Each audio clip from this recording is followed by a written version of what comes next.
நீங்கள் பார்த்துக் கொண்டிருப்பது உங்கள் விஜய். பகவானுடைய திருமேனியிலிருந்து எல்லாரும் உருவாகிறா. ஒரு இன்னைக்கும் யார வேணா கேளுங்க, பெருமானுடைய முகம் வசந்ததா, தோல் வசந்ததா, தொட வசந்ததா, திருவடி வசந்ததான்னு கேளுங்க. யாரா இருந்தாலும் ஒரே பதில், ஆஹரகில்லே நிறையும் என் நலர்மேல் மங்க உரமார்பா உன் அடிக்கீழ் அமர்ந்து புகுந்தேனே. உன் திருவடியை பிடிச்சிருந்தேன்னா மொத்த பேரும் சொல்ல போறான். அப்படி இருக்கிறச்சே திருவடியிலேருந்து தோன்றினவர்கள் தாழ்ந்தவர்கள்னு பேச்சுக்கு இடமே கிடையாது. வேறுபாட்டை விளக்க முடியாது. உயர்வு தாழ்வு ஒரு நாளும் கூடாது. எந்த வர்ணத்தவனும் மோட்சத்துக்கு அந்த வர்ணத்திலேருந்தே போலாம். ஒருத்தன் க்ஷத்திரியனா இருந்தா க்ஷத்திரியனா இருந்தே முக்தி உண்டு. நான்காவது வர்ணத்துக்கு நான்காவது வர்ணத்திலேருந்தே முக்தி உண்டு. பிராமணனுக்கு பிராமண வர்ணத்திலேருந்தே முக்தி. அதே போல பிரம்மச்சரிய ஆசிரமங்கள் நாளையும் சொல்ல போறார். பிரம்மச்சரியாசிரமம், கிரகஸ்தாசிரமம், சந்நியாசாசிரமம், வானப்பிரஸ்தாசிரமம். இந்த நாள்ல எந்த ஆசிரமத்தில் இருக்கிறவனும் அப்படியே மோட்சத்துக்கு போலாம். எந்த வர்ணத்தவனும் முக்தி அடையலாம், எந்த ஆசிரமத்தவனும் முக்தி அடையலாம். திருவடியை பற்றினானாங்கிறதா விசாரம். திருவடி பற்றி பக்தியோடு இருந்தா அடைய போகிறான். பிராஜாபத்திய பிராமணானாம் ஸ்மிருதம் ஸ்தானம் கிரியாவதாம். இதுக்கு மேலே 4 வர்ணத்தவர்கள் எந்த லோகத்தை அடைவார்கள்னு சொல்றார். பிராஜாபத்திய லோகத்தை, பித்ருலோகத்தை, பிருகு முதலான லோகத்தை பிராமணர்கள் அடைகிறார். க்ஷத்திரியர்கள் இந்திரலோகத்தை அடைந்து இந்திர பதவியில சௌக்கியமா இருக்கா. வைசியர்கள் மாருத லோகம், அதாவது காற்று மண்டலத்தை அடைந்து சௌத்திரமா இருக்கா. சூத்ரர்கள் காந்தர்வ லோகத்தை அடைஞ்சு சௌக்கியமா இருக்கா. அதுக்கப்புறம் 4 ஆசிரமங்கள் இருக்கும் இல்லையோ, அவ எங்க போறான்னா பிரம்மச்சாரிகள் சொர்க்கத்தை அடைகிறார்கள். ஸ்மிருதம் தேஷாம் தியத் ஸ்தானம் ததேவ குருவாசினாம். கிரகஸ்தர்கள் எல்லாம் பித்ருலோகத்தை அடைகிறார்கள். வானப்பிரஸ்தர்கள் எல்லாம் சப்தரிஷி மண்டலத்தை அடைகிறார்கள். யோகிகளான சன்னியாசிகள் எல்லாம் மோட்சராஜ்யத்தையே அடைகிறார்கள். அப்ப 4 வர்ணத்தவா எங்க போறா, 4 ஆசிரமத்தவர்கள் எங்க போறான்னு சொல்லிட்டு அதற்கடுத்தது பிருகு இவ முதலான ரிஷிகளை பெருமாள் படைக்கிறார். பிரம்மா எல்லாம் லோகபாலர்கள் வேண்டும், பிரஜாபதிகள் வேணுங்கிறதுக்காக நவ பிரஜாபதிகளை படைக்கிறார். பிருகு, புலஸ்தியர், புலகர், ருத்து, அங்கிரஸ், மரீச்சி, தக்ஷன், அத்ரி, வசிஷ்டன். இந்த 9 பேர் தான் 9 பிரஜாபதிகள். லோகத்தை ரட்சிக்கிறதுக்கு பிரஜாபதிகளை சிருஷ்டிச்சுட்டு 9 பேருக்கும் பிரம்மா கல்யாணம் பண்ணி வைக்கிறார். க்யாதி, பூதி, சம்பூதி, க்ஷமா, பிரீத்தி, சன்னதி, ஊர்ஜா, அனசூயா. இது 9 பேர், 9 பேர் கல்யாணம். இந்த 9 பண்புகள் உங்களுக்கு புரியுறதா? அவர் சொல்ற பேரை படிச்சு பார்த்தீங்கன்னாலே, க்யாதி புகழ், பூதி செழிப்பு, சம்பூதி நல்ல செல்வம், க்ஷமா பொறுமை, பிரீத்தி அன்பு, சன்னதி பணிவு, ஊர்ஜா சக்தி, அனசூயா பொறாமையின்மை. இந்த 9 பேரை 9 பெண்களா உருவப்படுத்திட்டா இருப்போம். அந்த பெண்களே தான் குணங்கள். அந்த 9 குணங்களை 9 பிரஜாபதிகளுக்கு கல்யாணம் பண்ணி வைக்கிறார். அதுக்கப்புறம் பிரம்மாவிடத்திலிருந்து ருத்ரன் பிறக்கிறார். புருகுடி குட்டிலாத்தஸ்ய லலாட்டாத் குரோத தீபிதாம் சமுத்பன்னஸ்ததா ருத்ரா மத்தியான அர்க்க சமப்பிரபா அர்த்தநாரி நரவபு பிரச்சண்டோ அதிசரீரவான் விபஜாத்மான வித்யுக்த்வா தம் பிரம்மாந்தர்ததே ததா. பிரம்மா தான் கோபத்தோட புருகுடி இந்த புருவத்தை நெரிச்சார். நெரிச்ச உடனே இந்த நெத்திக்கனுடைய நடுவிலேருந்து ருத்ரன் பிறந்தார். அவர் கோபத்தோட பிறக்கிற சமயம் ரோதனா திரவணாச்ச ருத்ரஹான்னு சொல்லுவா. அழுதாராம். 7 தடவை எனக்கு பேர் கொடு, எனக்கு உருவம் கொடு அப்படின்னு மாறி மாறி ருத்ரன் அழுதழுது ஓடினார். ரோதநாத் திரவணாத், அழுதபடியாலும் ஓடினபடியாலும் ருத்ரன் என்னக்கு அவருக்கு பேர் வச்சார்கள். மேற்கொண்டு பிரம்மா மறுபடியும் படைக்கிறார். ஸ்வயம்புவ மனுங்கிற பிள்ளையை படைச்சார். ஸ்வயம்புவ மனுக்கும் சதரூபைக்கும் கல்யாணம் ஆச்சு. அவர்களுக்கு ரொம்ப ஆச்சரியமா 2 பிள்ளைகள், பிரியவிரதன் உத்தானபாதன் 2 பேர் பிறந்தா. 2 பெண்கள் பிறந்தா. பிரசூதி ஆகூத்தின்னு அவளுக்கு பேர். பிரசூதிய தக்ஷ பிரஜாபதிக்கு கல்யாணம் பண்ணி கொடுத்தார். ஆகூத்திய ருச்சிக்கு கல்யாணம் பண்ணி கொடுத்தார். பிரியவிரதன் உத்தானபாதன்லே பிரியவிரதனிடத்துல ஆக்னித்ரன், ரிஷபதேவன், ஆதி ஜடபரதர் முதலானோர் பிறந்தார். அதுல உத்தானபாதனிடத்துல தான் துருவ மகாராஜன் பிறக்க போகிறார். இப்படி இவர்கள்லாம் பிறந்துட்டான்னு சொல்லிட்டு மேற்கொண்டு சரித்திரம் தொடங்கி சொல்றார். மாயாச்ச வேதனா, இதெல்லாம் தர்மம் எப்படி பிறந்தது? பிரம்மா நவ பிரஜாபதிகளை சிருஷ்டிச்சதே. அதே மாதிரி தர்மத்துக்கு தகுந்த அதர்மம் பிறக்கணும் இல்லையோ. லோகம் ஆரம்பிக்கச்சேவே பொற்காலம் மாறி கற்காலம் ஆகணுமே. பொற்காலமா இருந்தது, எல்லாரும் அதர்மத்தின் வழி போனாலும். அதர்மான் ஹிம்சா பாரியா ததர்மஸ்ய ததோஜக்ஞே ததானுர்த்தம். அழகா இருக்கும் இது கேட்பாதீங்கன்னா. இது நமக்கு இன்னும் ரொம்ப ஆசையா இருக்கும். முன்னாடி தர்மத்தை பத்தி கேட்டதை விட இப்ப அதர்மம் சொல்றார். அதர்மத்துக்கு ஹிம்சா மனைவியானாள். ஆரம்பமே நல்லா இருக்கும் இல்லையோ. ஹிம்சை தான் மனைவியானாள், அவளுக்கு குழந்தை பிறந்துதான் மகன் அன்ருதம், பொய் தான் மகனா பிறந்தது. கன்யாச்ச நிகிருதிஸ்தாபியாம் பய நரகமே வச்ச, அந்த பிள்ளைக்கும் பொண்ணுக்கும் பயமும் நரகமும் மகன்களா பிறந்தது. அவளுக்கு 2 பொண்ணு பிறந்தது, மாயா வேதனா, இதுதான் அவளுக்கு மகள் பிறந்தது. அப்புறம் அவர்களுக்கு குழந்தை பிறந்தா, மிருத்யுங்கிற பிள்ளை வந்து பிறந்தான். அப்ப எல்லாம் அதர்மத்தின் வழி. இப்போ அடுத்து மிருத்யு பிறந்தார், வேதனா சொத்தஞ்சாபி துக்கம், வேதனா நரகனை கல்யாணம் பண்ணிண்டா, வேதனாவுக்கு நரகனுக்கும் துக்கம்ங்கிற மகன் பிறந்தான். மிருத்யோகோ மிருத்யுங்கிறவனிடத்திலிருந்து 4 குழந்தைகள் பிறந்தா, வியாதி, மூப்பு, சோகம், பேராசை, இந்த 4 பேரும் அவர்களுக்கு பிறந்தார்கள். குரோதாச்ச ஜக்ஞிரே, குரோதா கோபமும் பிறந்தது. ஏயம் நித்யா ஸ்திதி பிரம்மன் நித்திய சர்க்கஸ் ததேரரே, இப்படி சிருஷ்டியை சொல்லி இது முடியற சமயத்துக்கு தான் பிரளயம் ஏற்படுறது. பிரளயம் 4 வகைன்னு தெரிஞ்சுக்கோ. எப்படி எனில், பிரம்மாவுக்கு பகல் முடிஞ்சு போச்சுன்னா 3 லோகம் அழியறது சொல்லி பூ பூஹா சுவஹா, அந்த பிரளயத்துக்கு நைமித்திக பிரளயம்னு பேர். பிரம்மாவுடைய பகல் முடிஞ்ச நிமித்தத்தினால அழியறது இல்லையோ. அது எத்தனை நாள் இருக்கும்? 1000 சதுர்யுகம் முடிஞ்சதுன்னா மறுபடியும் அது பிறந்துடும். ராத்திரி முடிஞ்சு போச்சுன்னா திரும்ப சிருஷ்டிக்கிறார், நைமித்திக பிரளயம். பிராகிருத பிரளயம், மொத்தம் பிருத்திவி அப்பு தேஜஸ் வாயு ஆகாசமே பிரம்மத்தடத்துல போய் ஒன்றுகிறதே, அது பிராகிருத பிரளயம்.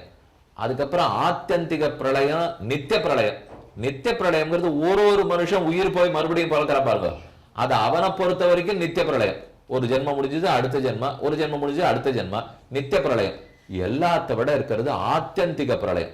ஆத்தியந்திக பிரளயம்னு சொன்னால் அப்ப அந்த பிரளயம் ஒரு ஜீவாத்மா பாப புண்ணியங்களை தொலைத்து கொண்டு மோட்சம் அடைஞ்சிடுறான் பாருங்க, அது ஆத்தியந்திக பிரளயம். இதுல 2 விஷயம் வித்தியாசம் ஞாபகம் வச்சுங்க. நித்திய பிரளயமும் ஆத்தியந்திக பிரளயமும் ஒரு தனி மனிதனை பொறுத்தது. அவனுக்கு தான் பிராணம் போறது, அடுத்த ஜென்மம் அடைகிறான், இல்ல பிறக்கவே போறதுல மோட்சம் போயிடுறான். ஆனா பிராகிருத பிரளயமும் நைமித்திக பிரளயமும் எல்லாரையும் பாதிக்கக்கூடியது. அதுல நைமித்திக பிரளயம் 3 லோகத்தை மட்டும்தான் பாதிக்கும், பிராகிருத பிரளயம் மொத்த லோகத்தையும் பாதிக்கும்.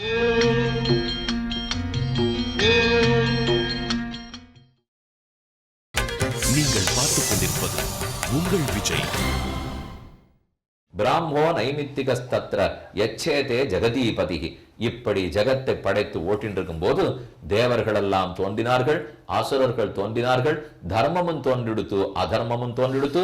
அந்த சமயத்தில் தர்ம அதர்மத்துக்கு போட்டி ஏற்பட்டது. தேவர்கள் கொஞ்ச காலம் ஜெயிக்கிறா, அசுரர்கள் கொஞ்ச காலத்துக்கு ஜெயிக்கிறா. இப்போது ஒரு பெரிய சாபம் கிடைக்கவே தேவர்களுக்கு அவளுக்கு இருக்கிற சக்தி குறைஞ்சு போச்சு. என்ன சாபம்? துர்வாசர் போட்டிருக்கிற சாபம். அடுத்த அத்தியாயத்துல சொல்றார், தைவோ தேவோ திராத்து விதாத்தாரோ பிருகோக்ராதிர் க்யாதிர் அசூயத ஸ்ரீயஞ்ச தேவதேவஸ்ய பத்னி நாராயணஸ்யா. பிருகு மகர்ஷி பிறந்தார், பிருகு க்யாதியை கல்யாணம் பண்ணி கொண்டார். அந்த பிருகுக்கு பார்கவீர் மகாலட்சுமி பிறந்தாள் என்று ஒரு வார்த்தை பராசரர் மைத்திரி இடத்துல சொன்னார். மகாலட்சுமி எங்கேயோ பார்க்கடல்ல பிறந்தான்னா நான் கேள்விப்பட்டேன், நீ என்னவோ பிருகுவுக்கு பொண்ணா பிறந்தான்னு சொல்றீரேன்னா. முதல் பிறவி பிருகுவுக்கு பொண்ணா பார்கவியா பிறந்தா, அவளேதான் மறுபடியும் ஒரு சாபத்திலேருந்து இந்திரனை மீட்பதற்காக பார்க்கடலில் தோன்றினாள்னார். அந்த கதை எங்களுக்கு தெரியவே தெரியாதே, விளக்கமா சொல்றீரான்னு மைத்திரேயர் கேட்டார். க்ஷீராப்தௌ ஸ்ரீ சமுத்பன்னா ஸ்ரூயதே அமிர்தமந்தனே பிருகோக்யாத்யாம் சமுத்பன்னா இத்தேததாக கதம் பவான். பிருகுவனிடத்துல பிறந்தார்னு சொல்றீர், அதே சமயம் பெரும் பார்க்கடல்ல தோன்றினான்னு கேள்விப்பட்டிருக்கேனே என்னான்னு கேட்க சமாதானம் சொல்றார். ஓர் முறை தேவேந்திரன் தன் யானையின் பேர்ல பவனி வந்து கொண்டிருந்தான். அப்போது ஒரு வித்யாதர பெண் மகாலட்சுமியினுடைய பிரசாதமாகிற மாலை, அந்த மாலையை வித்யாதர பெண் துர்வாசரிடத்தில் கொடுத்தாள். துர்வாசர் மாலையை வாங்கினவன், நாம் என்ன பண்ண போறோம், நம்ம செல்வத்தை வச்சு நமக்கு என்ன, நமக்கோ தபசு தான் வேணும்னுட்டு இவன் தானே லோகத்தை ஆடுறவன், அதனால இந்திரனிடத்துல கொடுத்தா நன்னா பார்த்துப்பான்னு பிரசாதத்தை கொடுத்தார். லக்ஷ்மியினுடைய பிரசாதம், மகாதேவி நித்திய ஸ்ரீயினுடைய பிரசாதம். அதை வாங்கினவன் மதிப்பு தெரியாம யானை தலையில போட்டுட்டான். யானைக்கு மாலை பிரசாதம் மதிப்பு தெரியாம காலில் போட்டு நசி கொடுத்து கோபம் வந்துருக்கு துர்வாசருக்கு. எப்பேற்பட்ட பிரசாதத்தை உங்கையில கொடுத்திருக்கேன், மதிப்பு தெரியாதவனே, நீ நஷ்ட ஸ்ரீகரனாவாய், உன் இடத்துல இனிமே லக்ஷ்மி இருக்க மாட்டா, உன் நாட்டை திறந்து போவாள்னு சபிச்சுட்டார். போன உடனே மொத்தம் இருள் மூடி போச்சு, நாட்டுல செல்வம் இழந்துட்டார், செழிப்பு இழந்துட்டார், இந்திரனுக்கு இடமே போச்சு, மொத்தம் அசுரர்கள் ஜெயிச்சுட்டார். ஓடி வந்து பெருமான் காலில் விழுந்தவர், இப்படி துர்வாசர் சாபம் போட்டுட்டார், எப்படி திரும்ப மீட்கிறதுன்னு தெரியல, எங்க பலமே குன்றி போச்சு என்று தேவர்கள் பிரார்த்திக்கிறார். அப்ப பகவான் கவலைப்படாதே, நாம் சயனித்துக் கொண்டிருக்கும் பார்க்கடலை கடைவோம், தேவர்களும் அசுரர்களுமாக சேர்ந்து கடைவோம். அந்த கடையிலிருந்து அமிர்தம் வரும். அந்த அமிர்தத்தை நீங்கள் குடித்தீர்களானால் உங்களுக்கு சாகாவரம் கிட்டும். அப்புறம் அமரர்கள் ஆகுவீர்கள். ஆகவே அதை முதல்ல செய்யுங்கோ. அதுதான் இங்க சொல்றார். இதம் சஸ்ருணு மைத்ரேய யத் பிருஷ்டோஹ மிகத்வயா ஸ்ரீசம்பந்தம் மயாப்பேதது ஸ்ருதமாசீத் மரீச்சிதா. சாபம் கிடைக்கிறது. ஐஸ்வர்ய மததுஷ்டாத்மன்னு அஸ்தி ஸ்தப்தோசி வாசவ ஸ்ரீயாதாம ஸ்ரஜம் யஸ்துவம் மகத்தாம் நாபிநந்தசி. துர்வாசர் சாபம் விட்டார். ஐஸ்வர்யத்தில் இருக்கிற செருக்கால நீ பிராட்டி பிரசாதத்தை அவமரியாதை பண்ணிருக்கே, உனக்கு ஸ்ரீ போகட்டும், லக்ஷ்மி இல்லாமல் போகட்டும். சாபமிட்டவன் பிரார்த்திக்கிறான். தஸ்மாத்து பிரணட்ட லக்ஷ்மீகம் திரைலோக்கியந்தே பவிஷ்யதி. உன்னுடைய 3 லோகத்திலையும் செல்வமே இல்லாமல் மங்கட்டும். ஒளி இழந்து போச்சு. அப்புறம் இந்திரன் பிரார்த்தித்ததற்கு அவர் அபராத க்ஷாமணம் மன்னிப்பு வேணும் இல்லையோ. இந்திரன் பிரார்த்தித்துக்கு சொல்றார், பெருமாள் பார்க்கடல் கடைய போறார். அப்போது லக்ஷ்மி தோன்றுவாள். அவள் திருவடியை பற்றி திரும்ப உன் நாட்டுக்கு அழைச்சின் போ. இதுதான் உன் சாபத்திலிருந்து விமோச்சனம்னு சொல்லி வைத்தார். அது நடந்தால் போலே நாகம் கிருபாடு ஹிருதய நஜமாம் பஜதே க்ஷமா யத சத்வம் ததோ லக்ஷ்மீ சத்வம் பூத்யனுசாரிச்ச நிஷீகாணாம் குத சத்வம் வினாதேன குணா குதா. ஸ்ரீ இழந்தவன் என்ன செய்யணும்னு தேட ஆரம்பிச்சான் இந்திரன். ஒரே வழி, திரும்ப அந்த ஸ்ரீ மகாலட்சுமியின் கேள்வனையே கேட்க வேண்டியதான்.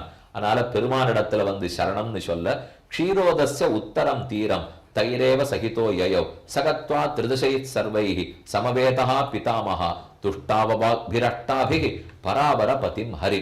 பெருமாள் பார்க்கடல்ல சயனிச்சிருக்கார். பிரம்மாவை முன்னிட்டு கொண்டு 33 கோடி தேவர்களும் பெருமான் புண்ணே போய் நின்று ஓஹோன்னு அவனை ஸ்தோத்திரம் பண்றார்கள். நமாமி சர்வம் சர்வேஷம் அனந்தம் அஜம் அவ்யயம் லோகதாம தராதாரம் பிரகாசம் பிரகாசவமேதினம் நாராயணம் அணியாம்சம் அசேஷானாம் அணியசாம் சமஸ்தானாம் கரிஷ்டஞ்ச பூராதீனாம் கரியசாம். ஹே புண்டரீகாட்ச, ஹே சங்கசக்கர கதாதர, ஹே கருட வாகன, ஹே ஆதிசேஷ பர்யங்க, ஹே பகவான், உலகத்துக்கு ஆதாரமாக இருக்கவரே, நாங்கள் ரொம்ப தவிக்கிறோம், எங்களை ரட்சிக்கிறதுக்கு நீதான் வழி சொல்ல வேண்டும் என்று அனைவரும் பிரார்த்தித்தார்கள். அப்ப பெருமாளவாளுக்கு வழி சொல்லி கொடுக்கிறார். ஏஷ ஏவ சம்ஸ்தூயமானஸ்து பகவான் சங்கசக்கர திருக் ஜகாம தரிசனம் தேஷாம் மைத்ரேய பரமேஸ்வரா. சங்கசக்கரத்தை தரிச்சுண்டு கருடவாகனா ரூடனாக அனைவரும் கண்ணால் சேவிக்கும்படி பெருமாள் வந்தார். இடி இடித்தார் போலே குரலில் கூறுகிறார். தாவதார்த்திஸ்ததா வாஞ்சா தாவன்மோகஸ்ததா சுகம் யாவன்னயாதி சரணம் தாம் அசேஷ அகநாசனம். உன் திருவடிகளை பற்றுகிறவரிதான் வெப்பம், அதை பற்றும் வரிதான் ரஜோகுண தமோகுண பாடு. உன் திருவடியை பற்றுகிறவரைதான் கலியுகத்தின் கொடுமை. உன் திருவடியை பற்றுகிறவரைதான் எல்லா துன்பம். பற்றினோம், இனி அந்த துன்பங்கள் அகல வேண்டும் என்று தேவர்கள் பிரார்த்திக்க, ஆனிய சகிதா தைத்யைஹி க்ஷீராப்தௌ சகலௌஷதீஹி மந்தானம் மந்தரம் கிருத்வா யோக்தரம் கிருத்வாச்ச வாசுகிம். தேவர்களே, உங்களுக்கு வழி சொல்லி கொடுக்குறேன், நன்னா கால் தேட்டின்னு கேளுங்க. நீங்க கொஞ்ச நேரத்துக்கு அசுரர்களோட சந்தி பண்ணி கொள்ள வேண்டும். எல்லாம் விரோதி விரோதின்னு பார்த்தா நடக்காது.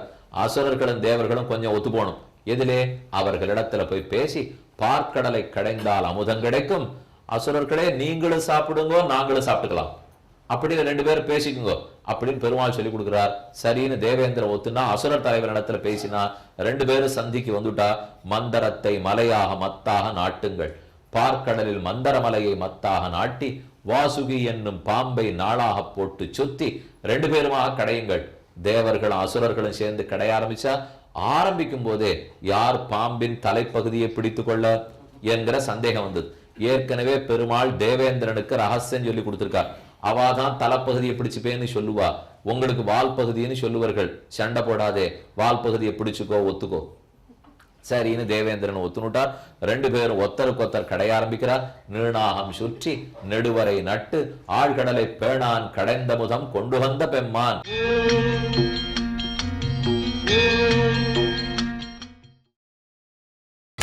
நீங்கள் பார்த்துக் கொண்டிருப்பது உங்கள் விஜய். நீண்ட நாகப்பாம்பை சுத்திட்டார்கள். 6 மலைக்கு எதிர்ந்தோடு மொழி அறவூறு சூலாய் மலை தைக்கு மொழி கடல் மாறுசுடன் நழைக்கின்ற ஒலி அப்பன் சாறுபட அமுதம் கொண்ட நான்றே. இப்படி அப்படி இழுக்கிறா. கொஞ்ச நாழியாச்சு. மெதுவா அதனுடைய ஹாலஹால விஷம் புறப்பட்டது. முதல்ல உன்னை கடைய ஆரம்பிச்சு அழுக்கு தானே வெளியில வரும். அதே போல பாம்போட மூச்சு காத்து, அது இழுத்து இழுத்து மூச்சு விட்டா விஷ மூச்சு காத்து வந்தது. தலைப்பகுதி பிடிச்சின்றவாளைத்தான் விஷ மூச்சு காத்து பாதிச்சது. தலைப்பகுதி அசுரர்கள் பிடிச்சிட்டு இருந்தா, அதனால அவளுக்கு பலம் குறைஞ்சது. இதை தேவேந்திரன் அந்த பக்கம் பிடிச்சிட்டு இருந்தான், இவனுக்கு ஆபத்து. இதனாலதான் பெருமாள் போனா போறது வாழை பிடிச்சுக்கோ, வாழை பிடிச்சுக்கலாமான்னு எனக்கு கவலை, வாழை பிடிச்சுக்கோ பரவாயில்லன்னு விட்டாரோ. ஏன்னா நமக்கே வாழை பிடிச்சுக்கிறதுனா கட்டமா இருக்குமோ இல்லையோ, அதனாலதான் தேவேந்திரன் கட்டப்பட்டான், வாழையே பற்றி கொண்டான். 2 பேரும் கடைஞ்சு பார்த்தார்கள், முடியல. கை ஓய்ந்து போனார்கள். விலகுங்கள், நாமே இந்த மந்தர பர்வத்தத்தை கடைவோம், பார்க்கடலை கடைவோன்னு பெருமாள் வாழ விலக்கிவிட்டார். தானே அமர்ந்தார். 1000 தோளால் அலைகடல் கடைகிறார். அண்ணல் செய்து அலைகடல் கடைந்து அதனுள் கண்ணுதல் நஞ்சுண்ட கண்டவனே. திருமங்கியாழ்வாருடைய ஆச்சரியமான பர்சன். 1000 தோள்கள் 1000தாய், முடிகள் 1000தாய், துணமலர் கண்கள் 1000தாய், தன் தாளும் தோளும் சமனில்லாத பலபரப்பி 1000 தலை, 1000 தோள்கள், 1000 திருவடி. எவ்வளவு பெருசு, எப்படி கடைகிறார்னே தெரியாமல் வங்க கடல் கடைந்த மாதவனை கேசவனை என்று நீண்ட கடலை கடைந்தார். ஒன்னொன்னா அதிலிருந்து உருவாக ஆரம்பிக்கிறது. அஸ்வாப்சரோ விஷசுதா விதுபாரிஜாதா லக்ஷ்மியாத்மனா பரிணதோ ஜலதித் பபூவ. ஒரு குதிரை உச்ச சிரவசு பிறந்தது, அப்சர ஸ்திரீகள்லாம் பிறந்தார்கள், பாரிஜாத மரம் பிறந்தது, ஹாலஹால விஷம் பிறந்தது. அந்த காலக்கூட்ட விஷத்தை தான் நீலகண்டன் பேர் பெற்றார் பரமசிவனார். அவர் மொத்தத்தையும் கொடுத்து கழுத்தில் தேக்கினார். விஷம் நீளமா கழுத்தை மாத்தித்து நீலகண்டன் என்கிற பேரோடு அவர் பெருமுதவி புரிந்தார். அப்புறம் ஒன்னொன்னா உருவாச்சு. தன்வந்திரி அமுத குடத்தோட புறப்பட்டார். இந்த அமுதம் வருமா அமுதம் வருமான்னு எல்லாரும் பார்த்துட்டு இருக்கா. பெருமாள் தன்னுடைய தலை குடுமி அலுங்க குலுங்க நீண்ட பார்க்கடல் கடைந்தார். இது இத்தனை எதுக்கு தெரியுமோ? பேர் வச்சது ஊர்காரியம், தேவர்களுக்கு காரியம் பண்றேன்னு. ஆனா பண்ணிண்டது தங்காரியத்தை. இப்படி ஒன்னொன்னா கடைஞ்சு வந்துட்டு இருக்கிறதேதான் அமுதில் வரும் பெண்ணமுதான மகாலட்சுமி தேவி புறப்பட்டாள். புறப்பட்டவள் 2 பக்கம் கஜலட்சுமி. கஜங்கள் பன்னீர் சொம்பு சொரிய இந்திரன் அவளுக்கு ஸ்தோத்திரம் பண்ண லக்ஷ்மி தந்திரத்தை உபதேசித்து கொண்டு பிராட்டி மெதுவே நடந்து வந்தாள். கையில் வரமாலை பிடித்திருந்தாள். 33 கோடி தேவர்களையும் பார்த்தாள். நமக்கேற்ற அழகிய மணவாளன் மணமகன் யார் என்று பார்த்து ஆறும் இல்லாமல் போக யயோ பஷ்யதாம் சர்வதேவானாம் யயோ வக்ஷஸ்தலம் ஹரேஹே. அந்த தேவர்கள்லாம் பார்த்துட்டு இருக்கிறச்சே நேர பெருமானுடைய திருவடியில் கால ஊந்தினாள், திருத்தொடையிலேறினாள், திருமார்பில் அமர்ந்தாள். பஷ்யதாம் தேவதேவானாம் யயோ வக்ஷஸ்தலம் ஹரேஹே. 33 கோடி தேவர்கள் பார்த்துட்டு இருக்கும் போது ஹரியனுடைய திருமார்பில் ஏறி அமர்ந்தாள். அன்று அமர்ந்தவள் இன்னும் அமர்ந்திருக்கிறாள்ங்கிறதுதான் லக்ஷ்மி கல்யாணம். ஆக பெருமானும் பிராட்டியுமாக திருமார்போட இப்பதான் அமுதில் வரும் பெண்ணமுதாக பிராட்டி ஏறி அமர்ந்திருக்கிறாள். இதிலே பராசரர் மைத்திரேயருக்கு ஸ்ரீமன் நாராயணனும் ஸ்ரீ என்னும் மகாலட்சுமியும் எப்படி ஒத்தருக்கொத்தர் விட்டு பிரியாம இருக்கார்கள் அப்படிங்கிறத ரொம்ப விளக்கமா சாதிக்கிறார். ஸ்ரீமன் நாராயணன்னு சொல்லுகிறோம். அதுல ஸ்ரீஹி நாராயண, ஸ்ரீஹியோட நாராயணா சேர்த்தால் ஸ்ரீநாராயணன் தான் ஆகணும். குறுக்க மத்து என்பது எப்படி வந்தது? ஸ்ரீஹி மதுபுன்னு பிரத்யம், சம்ஸ்கிருத பாஷையிலே பிரத்யம் சேர்ந்து அதற்கு பிற்பாடு மற்றொரு சப்தம் சேர்ந்திருக்கு. ஸ்ரீஹி மதுபு நாராயண கூட்டின ஸ்ரீமன் நாராயண என்று ஆகிறது. அந்த பிரத்யம் எதுக்கு வந்தது? நித்திய யோகே மதுபுன்னு சொல்லுவார்கள். பிரத்யத்துக்கு ஒரு பொருள் இருக்கும். இப்ப இந்த இடத்துல மது பிரத்யத்துக்கு பொருள் எப்போதும் விட்டு பிரியாதவர்கள். இப்ப இந்த 2 சப்தத்தாலே இந்த மதுபுங்கிறது 2 கூட்டுறது இல்லையோ. முன்னாடி ஒரு சொல் ஸ்ரீஹி, பின்னாடி ஒண்ணு நாராயண. இந்த 2ஐயும் கூட்டி இழுக்கிறது எது? ஒற்றது மதுபு.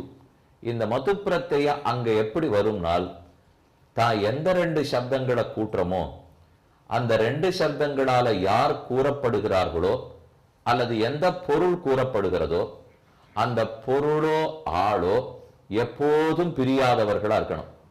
அப்படி இருந்ததுன்னா தான் இந்த மதுப்புங்கிற பிரத்யம் வரும்.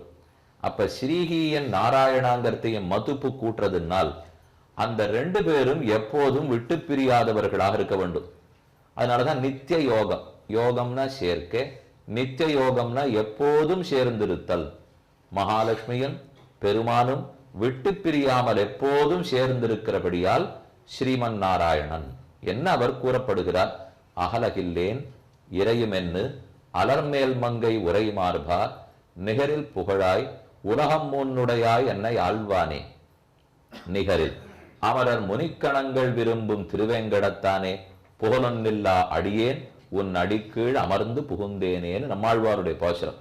இறையும் அகலகில்லேன், ஒரு வினாடி பொழுது கூட உன் திருமார்பை விட்டு பிரிய மாட்டேன் என்று இருக்கிறாளாம் மகாலட்சுமி.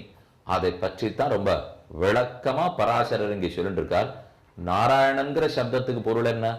ஆபோ நாரா இதி புரோக்தாக, ஆபோவை நரசூனவக, தண்ணீர் ஆபக.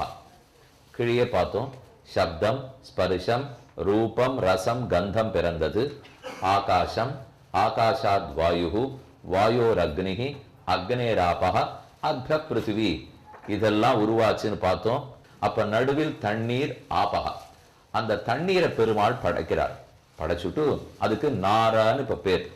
ர நர நார, நரா ஜாத்தானி தத்துவானி, பகவானிடத்திலிருந்து மொத்த தத்துவங்களும் உருவாருது. அதுல தண்ணீர் ஒண்ணு, நார சப்தம் தண்ணீரை குறிக்கும். அதை படைத்து விட்டு அதையே அயனமாக கொண்டிருக்கிறார். அயனம்னா ஆசிரியம், இருப்பிடம்னு பொருள். நாரத்தை அயனமாக கொண்டிருக்கிறபடியால் நாராயணன். நாரத்தை அயனமாக கொண்டிருக்கிறார் நாராயணன். நாரம்னா தண்ணீர், அயனமாகனா இருப்பிடமாக. அப்ப தண்ணீர் கடலில் சயனித்துக் கொண்டிருக்கிறார்னு அர்த்தம். ஆபோ நாராயதி புரோக்தாக, ஆபோவை நரசூனவக, அதில் பெருமாள் சயனிச்சென்றிருக்கிறதுனால நாராயணன். அந்த தண்ணீர் கடலே தான் பார்க்கடல். பார்க்கடலில் பையத்துயின்ன பரமன்னு பாசுரமொல்லியோ. அந்த திருப்பார்க்கடல் வாசுதேவன் தன் படுக்கையையே கலக்குவதற்கு கடைவதற்கு அனுமதித்தான். பெரிய நீர் படைத்து அங்குறைந்து அது கடை தடை துடைத்து ஆழ்வாருடைய பாசுரம். பெரும் நீரான் படைத்தான், தண்ணீரை படைத்தான். அப்படி பெரும் நீர்ங்கிறது சமுத்திரம். பெரிய நீர் படைத்து அங்குறைந்து அந்த சமுத்திரத்தில் எப்போதும் வாழ்கிறார். அது கடைத்து அடைத்து உடைத்து. அது கடைத்துன்னு சொன்னா மகாலட்சுமி அடையணுங்கிறதுக்காக கடைந்தார்னு அர்த்தம். அடைத்துன்னு சொன்னா சீத்தையை ரட்சிக்கணுங்கிறதுக்காக சேத்து கட்டினார்னு அர்த்தம். உடைத்துன்னு சொன்னா தனுஷ்கோடின்னு சொல்றமே, தன்னுடைய வில்லின் நுனியால பாலத்தை உடைச்சிட்டாரோ இல்லையோ, அன்னைக்கே பண்ணிட்டார். அதனால இப்போ இன்னைக்கு புதுசா நம்ம அதை பத்தி ஒன்றும் பேசிக்கிறதுக்கே இல்லை. இப்போ சேத்துனா பெருமாளே ஒரு முடிவுக்கு வந்தார்.